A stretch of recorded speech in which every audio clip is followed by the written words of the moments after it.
Welcome on into the Utah Blockcast. I'm Steve Bartle, Utah insider for KSL Sports. Joined tonight by the fellas. I've got the fellas with me, Josh Bennett, Tyson Mall. Cam is out this week. He's a little bit busy. But he sent me a text and he said, just to reiterate the question, is Utah really that good, or was UCLA really that bad? So there's Cam UCLA for you. Yeah. I was gonna say, I think we know Bennett's views on this. He's been fighting the good fight on socials for the Utah broke UCLA argument. I'm fine with it. Like I agree with it. Like it's turned into, instead of week after Utah, it's season after Utah at this point. So for sure. Yeah. And look, like game one of the season, you're getting their best shot, right? Like that was it. You took their best shot and you beat them by 33 and crushed their spirits.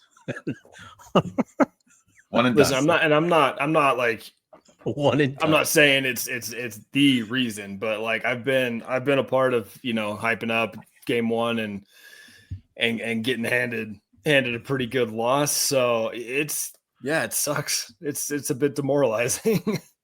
For sure. So Cam with a little what's up to everybody with that. But anyways, we're here to break down Utah's 31-6 road win over Wyoming, as well as kind of assess where we're at with Utah, after the 3 non-conference games. And so, not only Utah, but also taking a look at the Big 12 as well. So we'll go through our power rankings in this one as well. But fellas, how we feeling? 31-6 win for Utah over Wyoming in Laramie. Bennett, you were there. Just how we feeling about this one? It's fun to make the last minute trip there. I wasn't really planning to go. Yeah. Still not sure how I feel about the trip now that it's I've paid the price all day today. I was very tired. Low energy, to say the least. Feeling good though. It was fun. Laramie's a vibe. It's a cool little stadium. That Mountain West venue. It's just a cool feel, a little different than some of the bigger stadiums we play in. Walking out of there felt a lot better because what the second half looked like. We'll get in and kind of break things down, but then you put it great, calling it a tale of two halves. I'm happy that the good half was we ended on a good note. Allows you that room to go into Texas Tech with a little bit of momentum. Yeah. Tyson, you were at home watching the game. What was it like, watching it from the couch and just how was the broadcast? Not good. It was not good. It was not good. So obviously the game was frustrating. First half was, again, like we'll talk about this, but stat wise, it wasn't bad. Points wise, it was really bad. So again, we'll talk about that, but to go to the broadcast, like it was glitching constantly. Oh man. I don't know who the commentators were. But the commentating was awful. I had to basically mute it or just at least turn the volumes down super low. I was tired of listening to those guys. So yeah, like Bennett said, like second half was great. Again, good to get that good half being the second one, ending on a good note there. Utah just can't let Washington State go. That was my thoughts. It's like the Thursday nights in Pullman, like weird stuff happens in Laramie. They just wanted that little taste of the Pac-12 again and just play in a really weird small college town where just stuff happens. Stuff gets weird happens, and man. They just wanted that taste again. Just a little taste. A little taste. Just a little. But I think somebody pointed out that the common denominator between 04 and 08 was a win against Wyoming in Laramie. Oh, there you go. That's something. Always love to hear that. Omens, good omens, right? Yep. Yeah, definitely good to get out of there with a win. That drive was a doozy for sure. But look, you don't get too many opportunities to force your own fumble, recover it, and then throw an absolute dime to the front corner of the end zone where your receiver makes an absolutely exquisite toe tap catch for the touchdown, which then leads to the wide receiver coach jumping a total of 300 inches. He was hopping, dude. He was high stepping, high jumping. It was so, when you get those opportunities, you got to take them. And Laramie, the trip to Laramie presented that opportunity for Devin Dampier to make that play. And it was pretty special. So, all in all, get there, get out of there, get the win, and to your point, Bennett, having that second half go the way that it did, 4 possessions, 4 touchdowns, you're carrying that, into this week, which we know is pretty significant for a lot of reasons. Yeah. So big time for Utah there. And before we get into everything, want to make sure we acknowledge the winner of this week's Lodge 33 hat giveaway, and that's Mike Allen, who gave us the score prediction of 31-7. So he was pretty darn close to calling that exact. So Mike, make sure to give us a follow on the Blockcast Pod account. We'll hit you in the DMs and we'll get that all set up and squared away. And for this week, obviously we've got Texas Tech coming to town, pretty big game.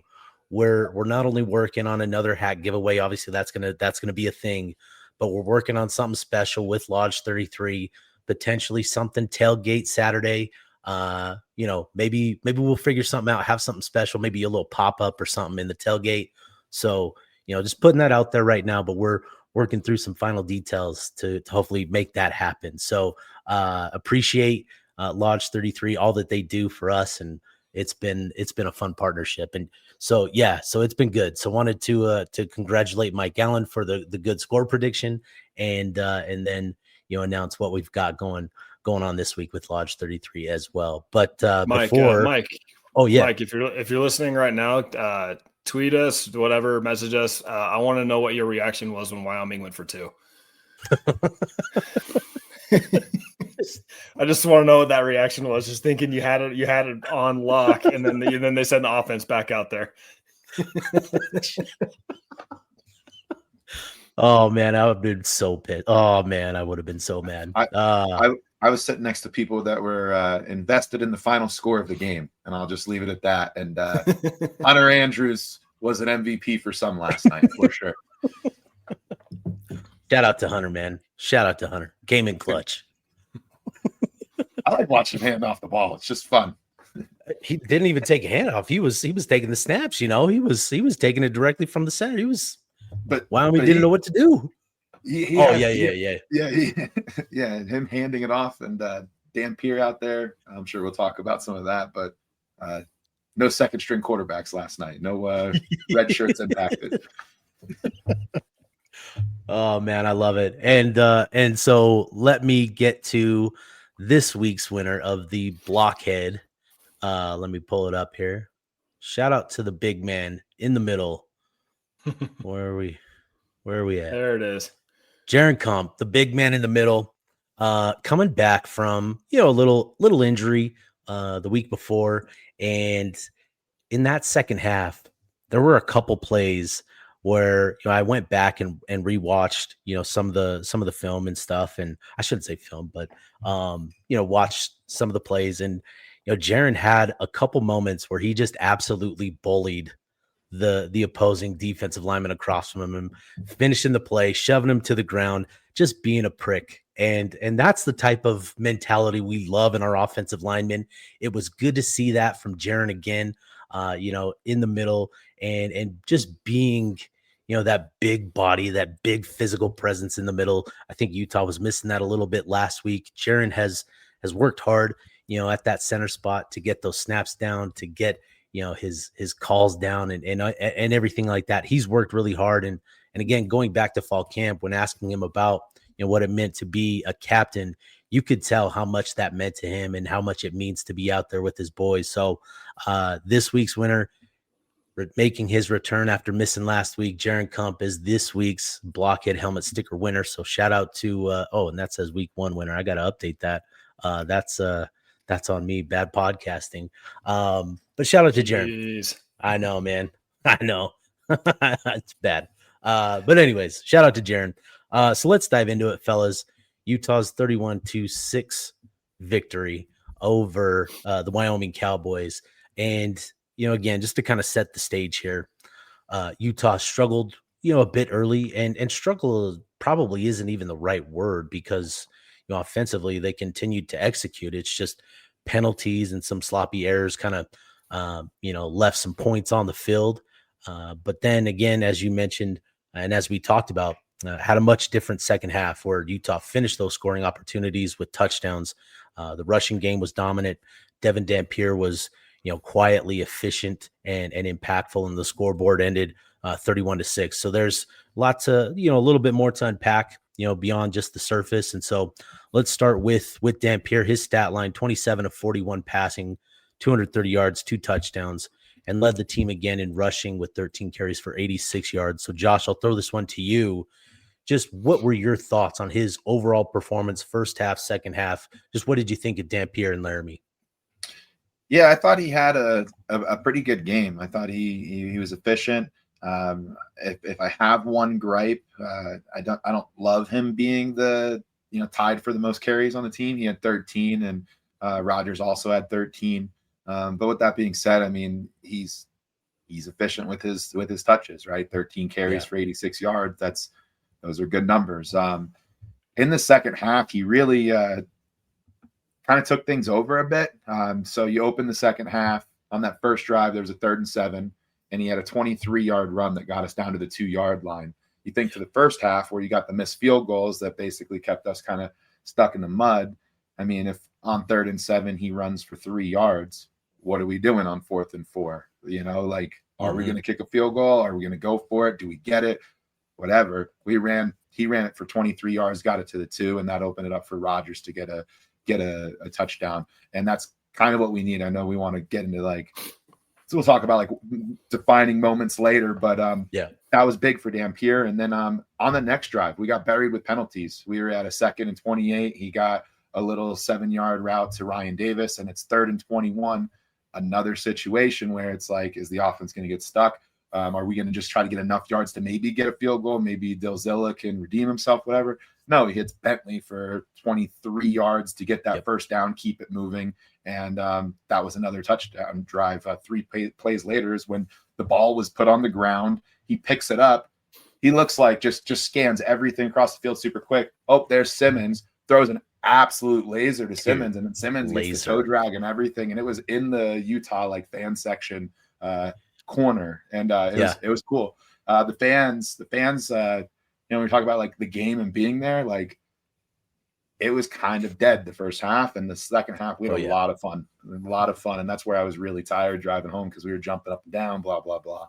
But Dampier, he looked good. He kind of he was unfazed by it. He continues to take what's there for the taking. He doesn't force stuff. He doesn't play hero ball.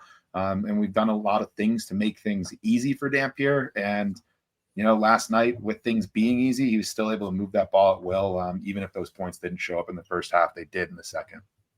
Yeah, I thought Dampier did a really good job of getting the ball out in a timely manner, which, isn't just a thing talking to getting the ball out quick, but it speaks to his decision-making, and it led to improved results for the offense overall. So, the first half, he finished 14 of 25 in terms of, his passing numbers. In the second half, he was 13 of 16 and, made a number of throws where he takes the snap, it's a one-step drop, and he's letting it go. And, that throw to JJ Buchanan, his other touchdown toss was that type of throw where he knows where he's going. He's making this throw, gave his guy a great ball and a great opportunity to come down with it. And we saw JJ, make the grab. And, that is the sort of play that JJ became known for in fall camp. And he, Dampier gave him a couple opportunities earlier in the game that they weren't able to connect on. But I thought that was really good in terms of getting back to Dampier, is him being more decisive and getting the ball out on schedule was really, really important. So, let's talk this here with the game, whether it be a drive, whether it be a touchdown, whether it be, an individual play. What was the moment that sort of defined the game, that sort of swung the game in Utah's favor? What was the game defining moment for Utah in that second half? Tyson, I'll start. I think it's the one that Bennett touched on, was the third down run by Dampier to get down to the 2. That was Utah was 4 for 10 on third down in the first half, and in the second half they were 5 for 5. And again, one of them being the third and 20, 21, I think is what it was. But that one was one I was a little nervous because I was like, hey, they haven't been great on third down. I don't know what's going to happen. And then Dampier made that quick decision. He hit the hole hard, came out the other side with no one around him, and got down to the 2. And after that was when I kind of just was like, all right, Utah's going to be fine. They're going to sort of start to impose their will a little bit more. I think they gave him a little bit more confidence, especially on third down. And then obviously that got followed up basically almost immediately by a touchdown. So I think that was kind of where the flip switched for the offense, at least in my mind. Josh, would you agree, or do you have another defining moment for Utah? No, I think Tyson's totally right. But that moment made way for moment number 2, which allowed us, I think, to feel really good leaving Laramie. Was that next drive was that, as Tyson was starting to say, that 3rd and 21, converting on that was kind of a backbreaker, because if you don't score on that drive, you don't get points on that drive. Say Wyoming goes down the field and gets 7 or even 3, they're hanging around, and that's all they want to do is hang around and give the crowd a reason to get wild and make things weird. And I put that as 1 and 2. Yeah, that's where I'm at. I have the 3rd and 21 play as the sort of play that didn't necessarily swing the momentum, in Utah's favor, but it shut down any potential for it to swing back Wyoming's way. So, that was a significant play. And I'm going to talk more about Dallin Bentley himself later on, but I thought that was a huge play just to kind of shut the door on any potential threat for Wyoming. That was a big one to get that conversion and then go in and get the touchdown on that one as well. So big moments, both on in key situations and big yardage situations, things that Utah just couldn't do last season. We've seen this now a handful of times already in 3 games. Utah falling behind the chains, and they're able to overcome it, whether it be an individual play or it be a string of plays to overcome that deficit. I think is really, really positive for Utah. On the other, or I guess in the run game, Utah ended this one with 311 rushing yards, and what's interesting in terms of looking at the production. There's a lot of interesting things looking at 311 rushing yards. But for me, it's where these runs and where the yardage is coming from, where, in previous years under Andy Ludwig, it was a lot of in between the tackles, hitting the A gaps, hitting the B gaps, a lot of inside zone type of runs. What we saw against Wyoming was, I had it pulled up here, they ran for over 100 yards outside of the tackles each way. And that is so unique. Again, just kind of given the contrast to what it's been under Andy Ludwig. It's just, again, it speaks to sort of the shift in change in offense and what the running game is. Tyson, when you're looking at Utah's run game last night, how would you grade the performance, and what sort of you take away from what they're doing in the run game? I grade it as an A. It's about as good as you can get. 311 yards. So you're averaging about 7 yards a carry. It's tough to nitpick that at all. But I think I keep coming back to the sort of change in philosophy between Ludwig and Beck. I think it speaks to personnel. Ludwig running in between the tackles, especially with a bell cow running back, works great when you have, a prime Tavion Thomas and, a backup with TJ Pledger. But when you got Devin Dampier and Wayshawn Parker, Nakari Rogers, and even throw Hunter Andrews into that, you're able to run more outside the tackles. It's a little bit harder on a running back to do that, to run outside the tackles, because it's a lot more running. You're going farther. You're not, the potential for kind of bigger runs is there more than, kind of 3 yards in a cloud of dust up the A gaps. like we've seen in the past. But having guys that you can kind of just keep rotating in and out and not miss a step is huge. And I think Beck knows that, obviously. Spreading out, I mean, 13 for Dampier, 13 for Nakari, and I think 10 for Wayshawn. Yeah.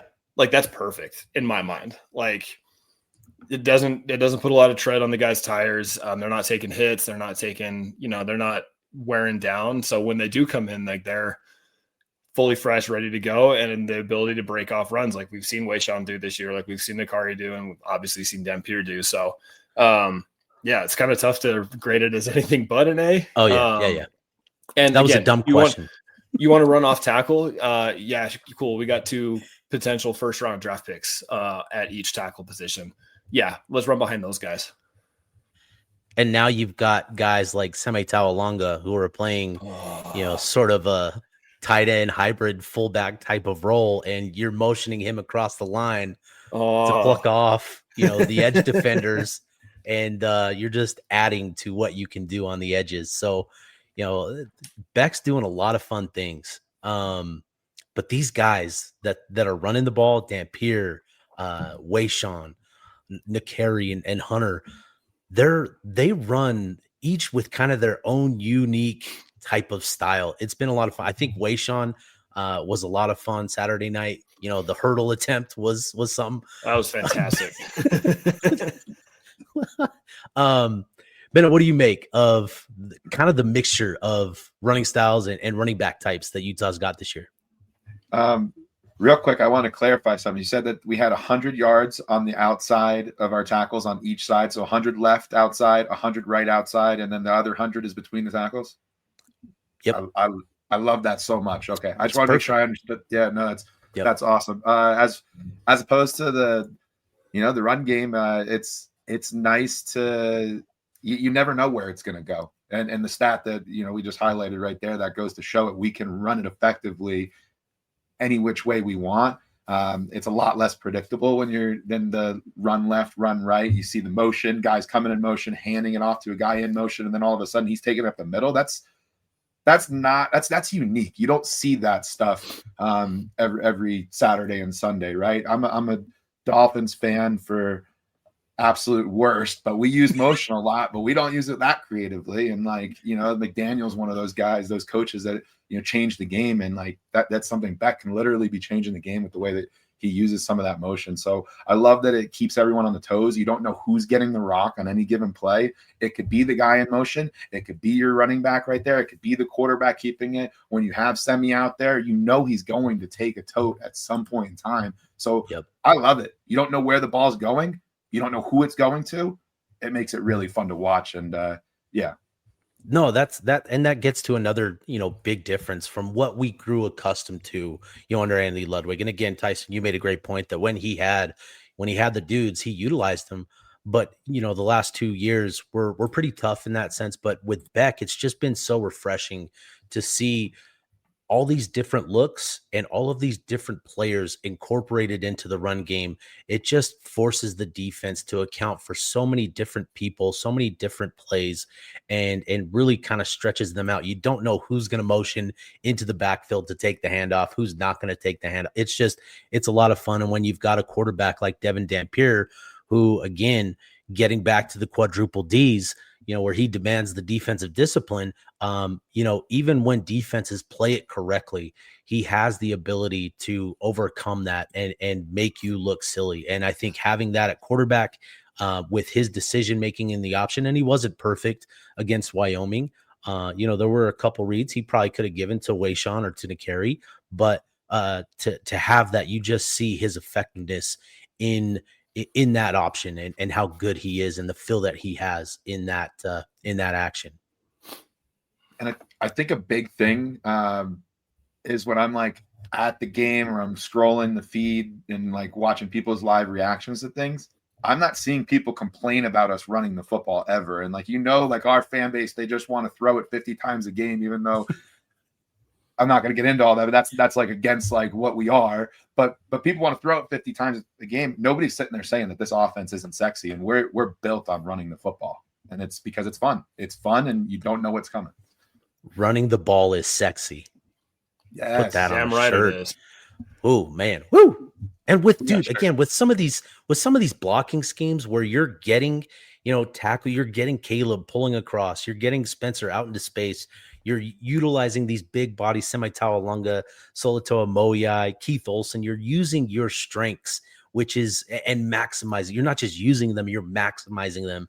I think it's been really refreshing and it just adds to what Beck has done, at New Mexico and gives him another layer of things to work with. So it's not all offense. Utah's defense is still playing good football as well.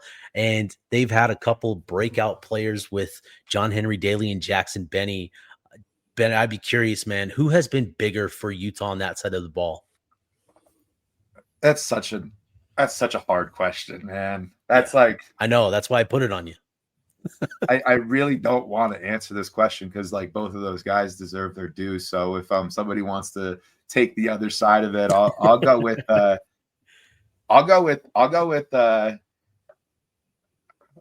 still don't know who I'm going to go with. John Henry Daly.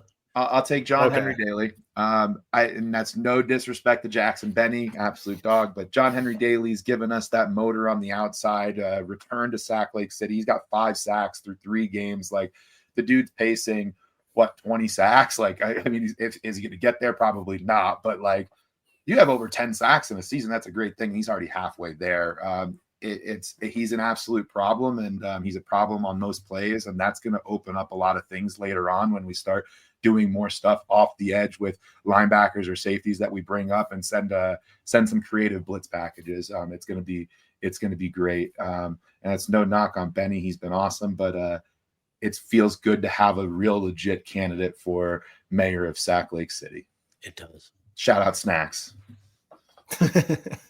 No, I was going to say the same thing. I think it's kind of easy to say the guy who's, leading the nation in sacks for the season so far. But I mean, like, how can you leave the guy out that has, continued the pick 6 streak and almost very nearly just did it again? Oh man. I think he could have. I think the right before he got tackled, he was coming off. I don't know who was blocking in front of him, but if he would have came off the right side of whoever that was blocking, immediately started going left to the pylon, he wouldn't have got tackled. Like he wouldn't have, the guy wouldn't have got to him. But I think he saw the end zone and was wanting to go straight at it.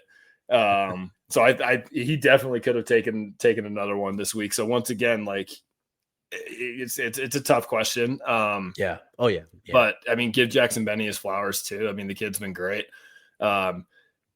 I'll preface that with we're going to find out Saturday just how great he needs to be, because he's going to have to be great this week. Yeah. I think he can. I definitely think he can. He's got the play style for it. He's got to show it.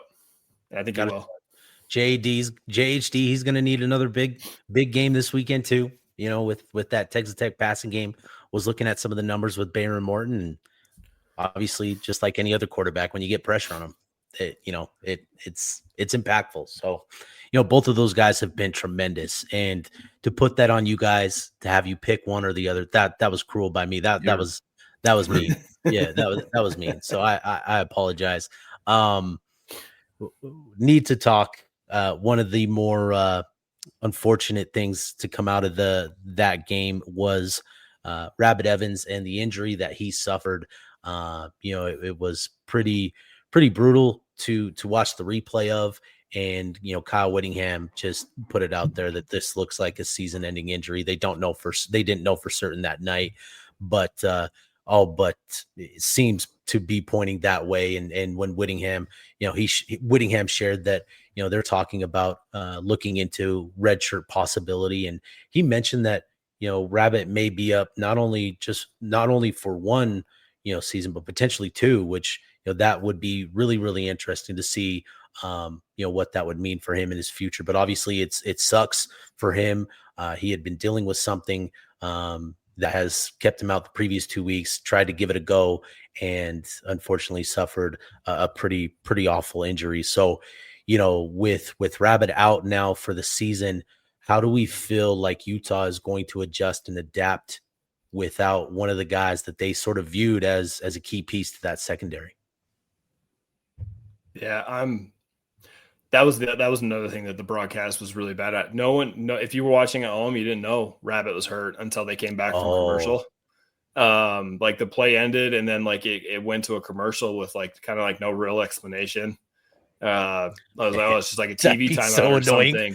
And then like the first thing you see when you come back is like they're bring up the replay and then I think they highlighted Rabbit and I was like, no. Yeah. They showed the play.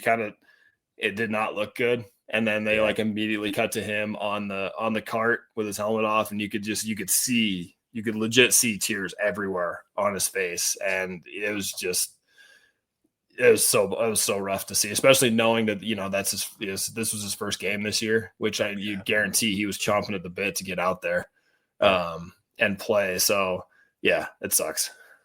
One thing I don't know if it came through on the broadcast, but every player on the team went out on the field and was showing some love and support for Rabbit, which was cool. Okay, cool. I just want to make sure because that was like a good little family on three moment. Yeah, it was.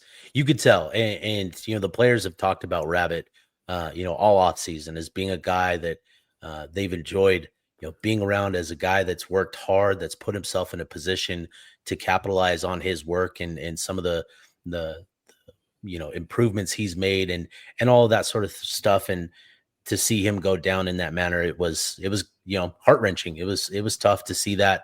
And but again, a nice moment to see his teammates go out there and all, wish him the best, but certainly a tough thing. So for Utah to move forward, obviously Teo Johnson, Nate Ritchie are going to continue to be a key piece to that safety room. I'll be curious to see, if they get other guys involved. Do you potentially incorporate Jackson Benny into that strong safety spot? Do you look to one of the freshmen, Nathan Tillman or Brock Vanoy Moana? Do you try to get them going? Utah's got options, but we'll see how they elect to move forward there. The other part of me wonders if we see Snowden move more inside. I know we saw him outside a lot last night. And I wonder if they move him, if he's going to be moved a little bit more inside just to kind of help out more in the middle of the field going forward. And you bring in, Blake Cotton and I think I saw JC Hart out there pretty early, I think last night too. Yeah. So I wonder if they kind of hold off on moving Snowden more outside because of this, just kind of have him help out more in the middle of the field. And one thing we saw with Snowden last night that I don't know if it came up, if it came across on the broadcast, but he was following around the Durr kid, that wide receiver. He was following around in what looked like star coverage. So they would try to move Durr, across the formation, across the field, and Snowden would follow him around. It didn't do it, a lot, but there were moments where that was the case. So I think we'll see a little bit of that as well. And so how they sort of balance this, right? Because I do think you bring up a good point. Having Snowden in the middle of the field, having him inside is something that they could elect to do. So, yeah, we'll see how Utah. We'll wait for official word on Monday from Kyle Whittingham on Rabbit's injury, but I think that does it for Utah, Wyoming. I think let's take a step back and sort of assess what we've seen from Utah over the last three games. I think we have a good amount to evaluate and analyze and kind of pick through. And so let's talk what we've learned through these last three games. I feel like we found out Utah is who we thought they were. Dominant offensive line, dominant run game, dynamic playmaking, dynamic play calling. Seen a few hiccups first half last night, but defense looks lights out. We have a potential mayor of South Lake City already through three games. And I still feel, the same way I felt at the beginning of the season, that I think Utah's got a really good shot at, going to Dallas and winning the conference. Yeah, I mean, at a high level, I think Tyson did a good job there. We are kind of who we thought we were. Defense is nails. We're able to run the ball behind a great offensive line. I think we still have some of those questions on what the throw game really looks like when we truly need it. We haven't been in a position where we have to, chase some points or come from behind. So that's something that's still kind of to be seen. But overall, feeling pretty good. Yeah. That's where I wanted to be through 3 games, is feel like, hey, we can move the ball, we can score some points, because that's you need to score the points to win some football games. 1 turnover first 3 games. I love that. No interceptions from Dampier through the first 3 games. Love that. Yeah, to me, I said all offseason, I thought that this was a roster. There was enough on this roster to feel good about 8 wins.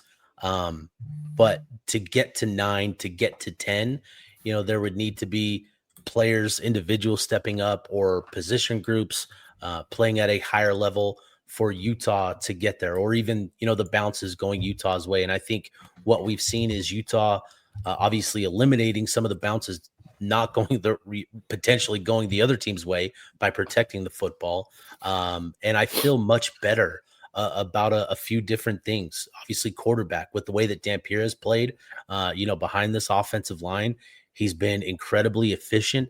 We're all hoping to see a little bit more explosiveness out of him in the passing game, taking more shots down the field. But the way he's operated, with the offensive line in front of him, getting the ball out to his playmakers and producing in the passing game like he has, is still really encouraging and above what I sort of had expected for him coming into the season. The run game has exceeded my expectations, and I thought that was going to be a strength with the way that Utah's running this ball with this 3-headed monster. I think is really, really promising. And then what we've seen, on the defensive side of the ball, John Henry Daly emerging as the mayor has really kind of improved the outlook at that edge position. So, those positions, those things specifically are reasons, Utah has sort of exceeded my expectations to this point. But again, we've talked about it throughout the episode. We know that the bigger test is coming this weekend. But again, through 3 games, my expectations have risen based on what we've seen so far. Yeah. Would we say that all 3 of us are in agreement that we've exceeded expectations, or any hang up? I think so. Yeah. I think so. Some more stuff like that we've learned through the 3 games. Got some stuff that run through. Just be curious on your guys' thoughts. Early breakout players. Who are some of those guys that are making noise earlier, whether we've talked about them in this episode or not? Who are some of those guys that you've got for early breakout players? Go ahead, Tyson. Go ahead. I was say, obviously John Henry Daly, you have to talk about him. I don't think anybody at the beginning of the season would have told you with a straight face that the guy who's going to be leading the nation in sacks. I'm sure a lot of us knew his potential and knew he was going to be good, but I wouldn't have believed you if you told me he would be at 5 sacks so far. No shot. That's what I'm like. I was telling everybody, hey, John Henry Daly is a nice player, but look at these other guys, Cash Dillon, Lance Holsclaw. Like there are good things coming out of camp about these guys. Nobody was talking about John Henry Daly in that same way. So for him, he's a huge surprise in that sense, because, I and many others were talking about everybody else in that room, it seemed like. Yeah. Yeah. Like it's crazy. But the other people I can think of, I think Nikari Rogers, I don't know if anybody expected him to kind of be a 1B running back to Wayshawn. Wayshawn came in with all the hype of being, the lead running back in this offense. But I mean, Nikari is the one leading the team in rushing touchdowns. And I think, and again, by design, and I think that's great. And I'm sure Nikari, Wayshawn, and Devin are happy with the carry output. I'm sure Wayshawn wants more touchdowns, which he's a running back. He wants all the touchdowns. Like I'd be upset if he didn't want more touchdowns, but and then the other New Mexico guy, I think Ryan Davis has kind of emerged again. Didn't have the most hype. He came with Devin and Nikari, and I'm not sure anyone expected outside of a few people kind of understanding that he probably already has that chemistry with Devin, but he's been about as solid of a wide receiver as you can ask for. Yeah. 10 catches yesterday. So yeah, he was, and too, like, obviously a lot of work in the short game, but he's had some explosives over the middle, and I think that was really encouraging to see again against Wyoming. For me, I've been impressed with tight end Dallin Bentley. He's been on the breakout watch list, the last 3 couple years. Yeah, it's been a minute. And Kyle Whittingham talked about it in the post-game presser, but he's finally been able to come out of camp healthy, and we're seeing why there has been a lot of buzz around him the last couple of years. And so going back to what he did against Wyoming, he had the big conversion, which we talked about, 3rd and 21, where he absolutely dump trucked the guy, put the boomstick on him, and got that final couple yards to get that first down. But there was a reception in the game, and he was going to the ground. He was hit and going to the ground, but he put his hand down to try and keep himself up, to fight for more yards. And, like, I get that that's such a little thing. Like, it's not something where I'm like, oh, that's a big deal, but to me, that shows me that there's like playmaking instincts in there, right? That he's fighting for every single yard, that he has the wherewithal to put his hand down to try and keep himself up and get those extra yards. So when I see that sort of stuff, I get really excited, because that says to me that there's more in there. And I think we've seen that, he's willing to celebrate in big moments as well. And I think that's always fun to see from your tight ends, from your big bodies. So he's been a real big pleasant surprise for me. He's obviously proven to be a pretty reliable option, but again, getting back to those, the little indicators, those playmaking instincts, from trucking the guy to putting his hand down in the dirt, shows me that, I think there's more that he's capable of doing in this offense. Yeah, no, good call outs. And then I think maybe one person that it's not that he's under wraps, but I think there's somebody that's kind of bubbling up, and that's John O'Hall. I think he's going to break out in a big way here pretty soon. We've already seen some really good flashes, but I think he might grow into like that, like Devin Lloyd type of enforcer that we've missed for a little bit. Highlight and low light moments. Maybe go one highlight that you've liked across non-conference play, and one low light that you maybe didn't like and want to see get better. For me, the 10-minute drive against UCLA was a pretty highlight moment, when Kyle Whittingham gets giddy over a question, which he got giddy when asked about that. Like, it's a big deal. And then, speaking of Kyle Whittingham in that game, the GIF that we got of him with the squad behind him from that cinematic video, another highlight. Just, that's going to be used for years and years to come. So another highlight moment. Again, from this game, the forced fumble recovery touchdown throw, and then Bird Ficklin simply existing on this roster as a highlight for me. Yeah, I think it's easy to say the drop to touchdown pass. Like, I think I threw my arms up when that happened. Oh yeah. And then immediately when he threw it, and like, it was like one of those throws, like it's midair, and you have to tilt your head a little bit, and then like you just see like Larry Simmons just get right in his hands and drags the toe. So throwing your arms up in frustration to throwing your arms right back up in celebration was pretty fun. I thought Max Chadwick of PFF put it pretty funny, where he said, going from the turnover worthy play to a big time throw and is a pretty big deal. Yeah, in the same play is a pretty big deal. Yeah, like another highlight I want to throw out there is the touchdown pass to Bentley against Cal Poly. Again, those throws where you just you just know, like, it's there, and that potential to go from where Utah is at as an offense with Devin Dampier to where I think they can be. With those type of throws, if you can get that done more consistently, it's tantalizing. Like, it's like a tease. Like, you're just like, yeah, you're right there. You can get it. the placement on those dismiss a lot of the, Devin Dampier's not that accurate of a thrower, which a lot of people that, go back and watch the film and some of the highlights, they saw that there were a lot of wide receivers dropping passes on him last year. And there was also, he had to force a lot of things because he had a defense that didn't have his back. So he was trying to play from behind, chase points. Obviously there, sometimes you do have to play hero ball, but like the precision, that's dismissed anything for me. I think he has that total touch on his passes that, putting that stuff back shoulder where nobody else is getting that is key. Yep, for sure. For sure. He's been phenomenal with some of those passes. What do you think about some of the offensive balance or new offensive identity? You think this is stuff that's sustainable for Big 12 play? Do you think this is an offense that can, as Dampier would put it, Utah can score the ball against some of our Big 12 matchups coming up?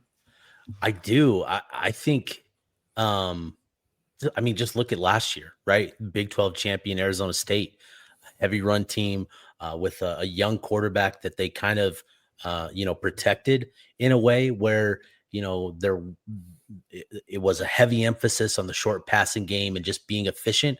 Obviously Utah doesn't have a Cam Scattaboo in terms of an individual, but they've got a three-headed monster that looks, even more formidable. And again, Sam Levitt wasn't super dynamic as a passer. He just did a good job of protecting the ball, limiting turnovers, and converting it in key moments. And through 3 games, we've seen that with Devin Dampier. And I think, again, with the run game, with the defense, those are things that translate, to success when you get into October and November. If you can control the clock and you can, force defenses and basically, just control the game with the run game, that's going to lead to success later on in the season for sure. Yeah, I definitely agree with that. One thing that I did as a little bit of going the other way, I think Jason Beck got a little too cute on 3rd down in the first half last night. A couple of those, which as an offensive coordinator, you don't necessarily have it completely figured out right off the bat in game to game. So he's trying to experiment with stuff. And again, you're playing Wyoming. Maybe that kind of played into it. You can take a couple more risks, but I think the play calling did get a little too cute, but second half, it was completely all business. I thought the play calling was much better. And then the other thing I keep coming back to as well, especially with that, is I love Smith Snowden, and I think he's a very dynamic athlete. Sometimes I think he tries to be too dynamic. He had the one jet sweep where he slipped and fell. There was nobody between him and the sideline except for Wayshawn Parker and Caleb Lomu running in front of him. Dang. And he tried to cut it up off his inside foot and slipped. And I understand, Smith, that you're a very, very dynamic athlete. Sometimes you can just run straight. You can just run fast and run straight, and it works. So again, some of that comes down to play calling. Some of it, I think, came down to decision making by the players, which, you got to find that balance. But overall, this offense is absolutely going to continue to be dynamic, just based off of personnel. And one last thing, kind of maybe a low light that we sort of skimmed over and maybe more just kind of a conversation, right, is the deep passing game, right? We haven't seen a lot of success throwing the ball down the field. Devin is only 1 of 8 right now on attempts of at least 20 yards down the field, which isn't great. That's not a great percentage. He had one, dropped it in the bucket to Tobias last night, but just fingertips away for Tobias from hauling that in. But Utah is going to have to start converting on some of those opportunities. He's going to have to start creating some looks and generating those explosives. So if we're to say, there is a low light to the season so far, it's that they haven't converted some of those deep opportunities, which are going to be important as you progress through the season, because defenses are going to, start figuring out how to defend you a little bit better and how to account for different things. So Devin Dampier is going to have to improve and make those, start converting some of those opportunities. He can't continue to be one of 8. He's got to start converting on them, and guys are going to start, making plays for him and bringing those in. So that is definitely an area that Utah's got to make improvements with. And I think there are things that, can be done to, to capitalize on those opportunities. There are guys that are getting open down the field. It's just they're either not being identified or just being missed. So I think that's going to be an area that Utah obviously has to address moving forward. Yeah, that's my biggest thing too. Is I've seen a lot of people blame the throw game numbers on the wide receivers not being as good as we wanted them to be. It's not the wide receivers' fault. You'll see plenty of situations. He puts it on, you gotta catch it. There's plenty of separation, but the wide receivers are getting and they're getting open, and it's up to Devin to to identify, like you said, identify those guys and find them and get them the ball. And I think that's my biggest question mark going forward, is especially once you get into conference play and it's going to be these tighter games. Can he make defenses pay that way? That's the biggest thing I'm looking forward to, coming into this week and going forward. Yeah. So we spent a good time talking about the offense. Obviously that's where the biggest question marks coming into the season, but on the defensive side of things, there's some noise out there about some of the secondary struggles, or some of those. Do you guys see those as fixable? Do you think that's something where we might be exposed? You look at a guy like Rabbit going out, like, what are your thoughts there on the secondary? I think that's where the biggest question mark a lot of people feel might lie.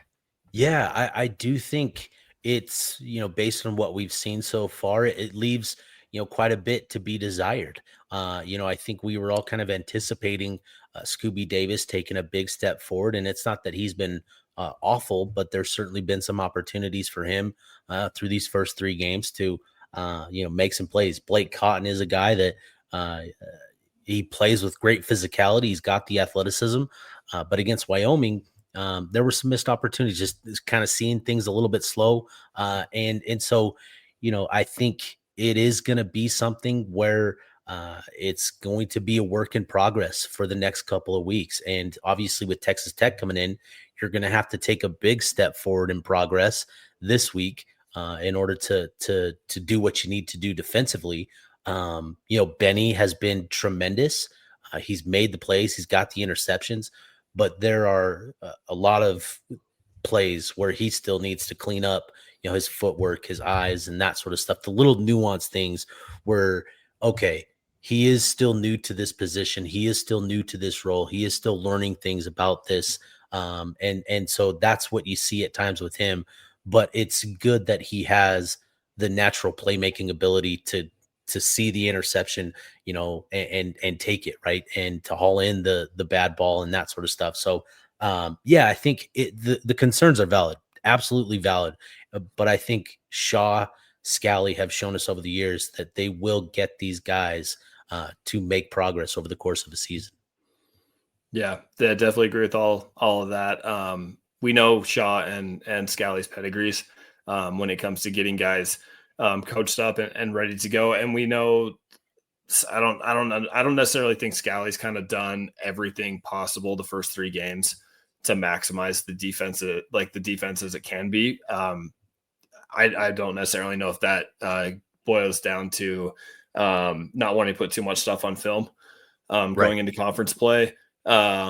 Because I don't think we've seen a lot of a typical Utah coverage, kind of playing that press man cover 1 type stuff.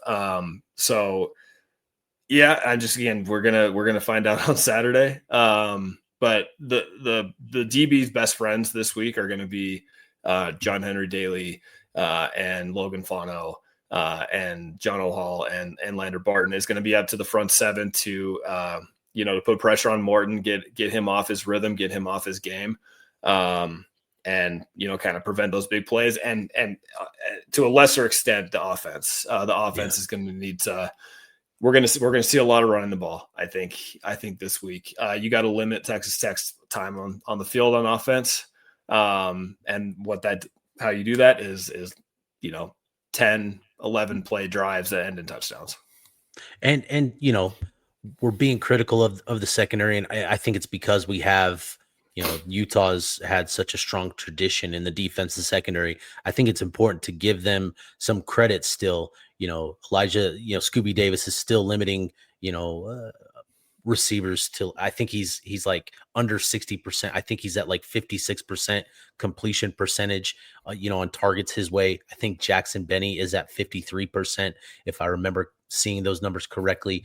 So, these guys are still making it difficult for opposing offenses. And you go back to that UCLA game with Nico Iamaleava and the receivers that they've got there. That was arguably, their best performance. Obviously, we know UCLA is very, very bad. We know that, Cam Beck. But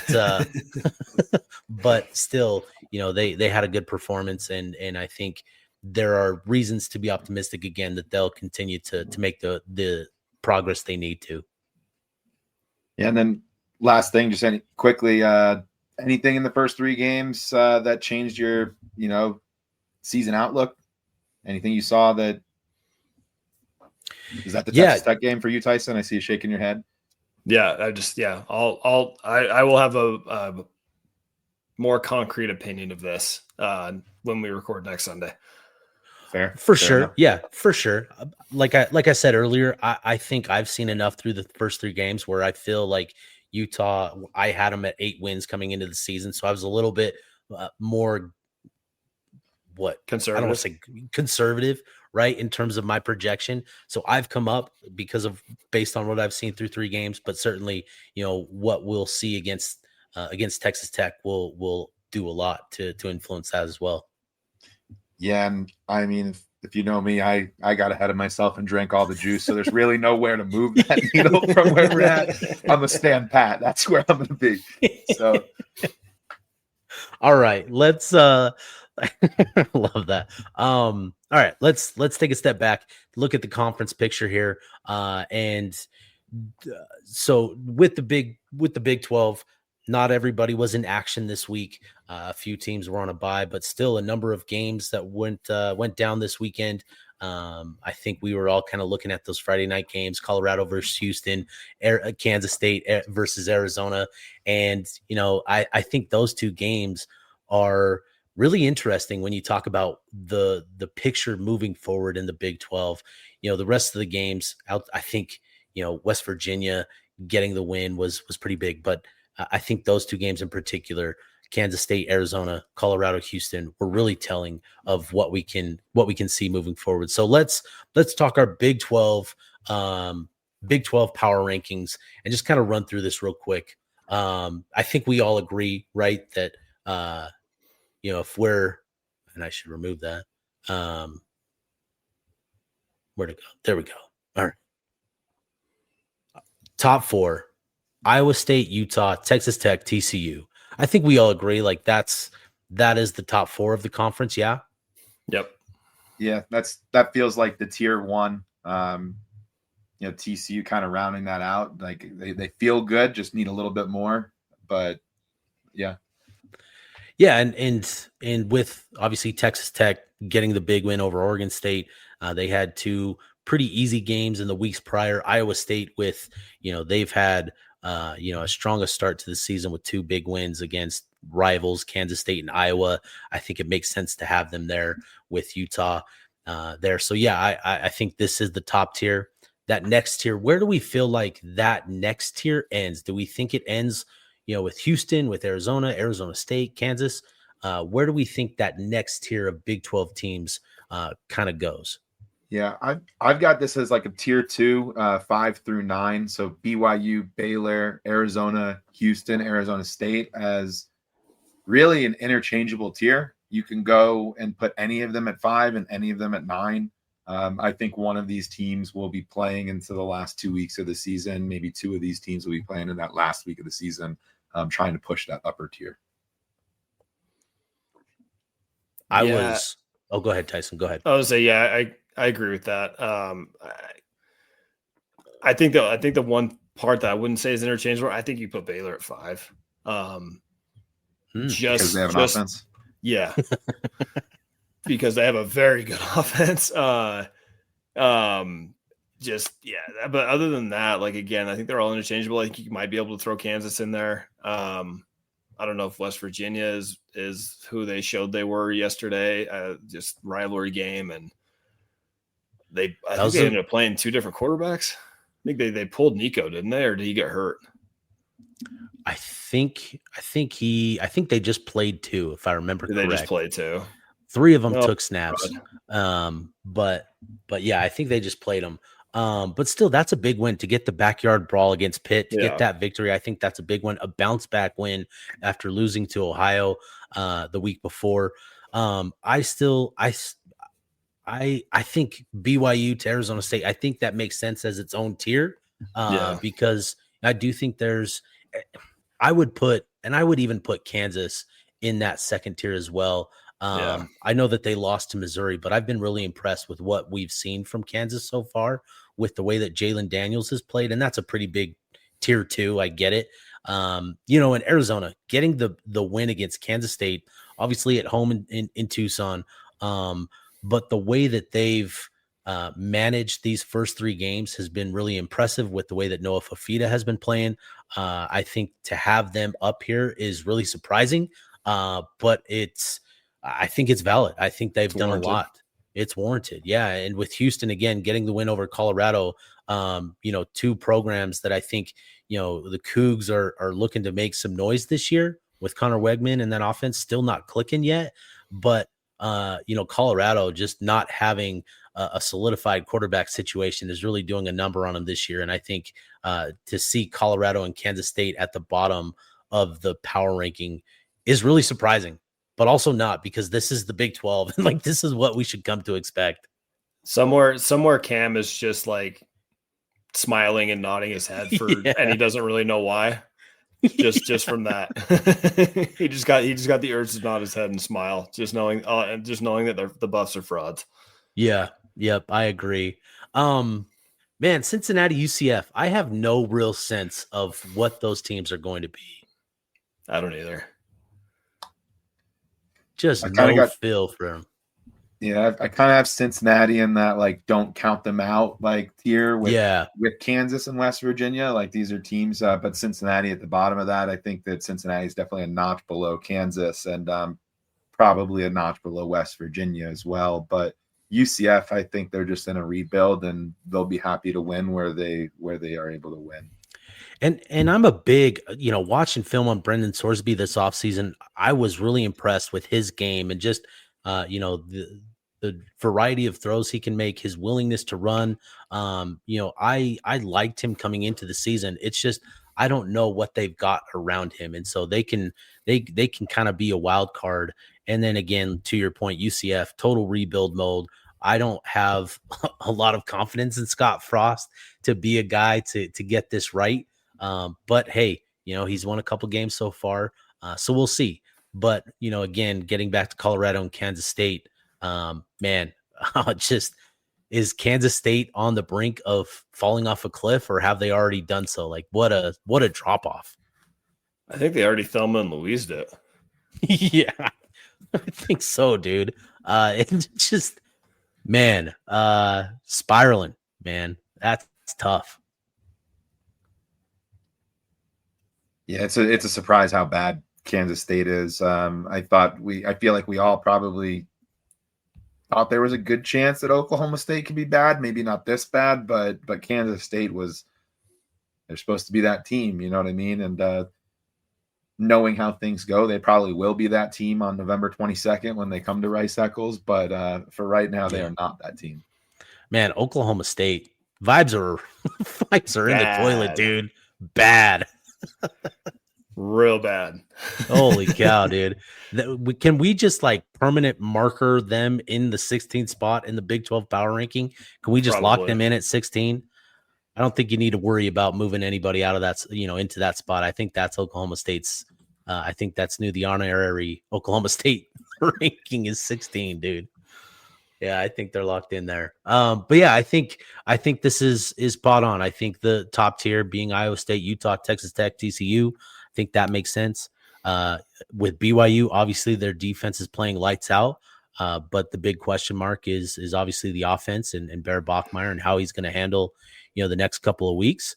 But Baylor, kind of the exact opposite. Tremendous offense, but do they have a defense? And then, with Arizona, I think they'll come back to earth a little bit as we get into the season. I don't know how much I buy it, but hey, you got to reward them for beating who they've got in front of them, and that's what they've done. Same with Houston. So yeah, I think this is a good power ranking. Well, Agreed. fellas, again, just to reiterate,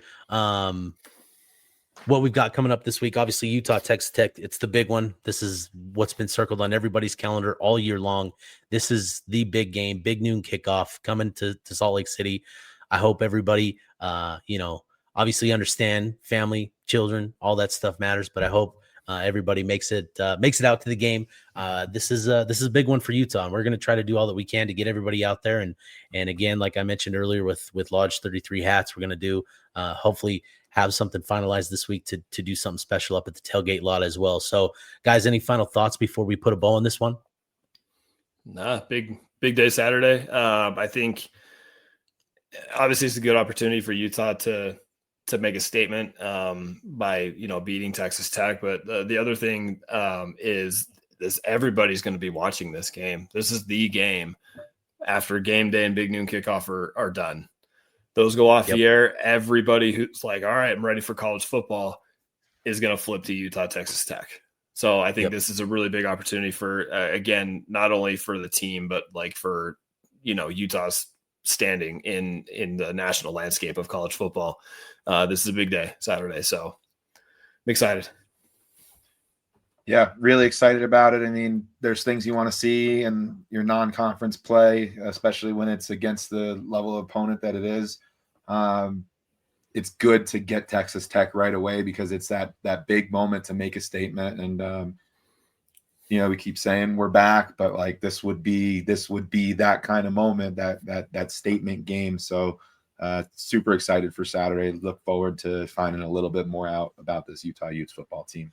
Yeah, definitely. I think this week is going to be pretty fun. I'm looking forward to the social media and all that sort of stuff. And obviously we'll have you covered on the Utah Blockcast this week with the podcast. I'll be working to get Texas Tech Insider, on the show, getting some insights, maybe breaking down some film with Sly this week. So hopefully we'll have some things for you to have you fully prepared for this one. This is because, again, this is the game for Utah right now. And I think this is a big moment and a big opportunity for the program. They've gotten through non-conference unblemished, and now it's about to get real. So really excited for Utah and for Utah fans this week. Should be a fun week. So we'll put a bow on this one, and I'll be back at it tomorrow with the Utah Blockcast. All right.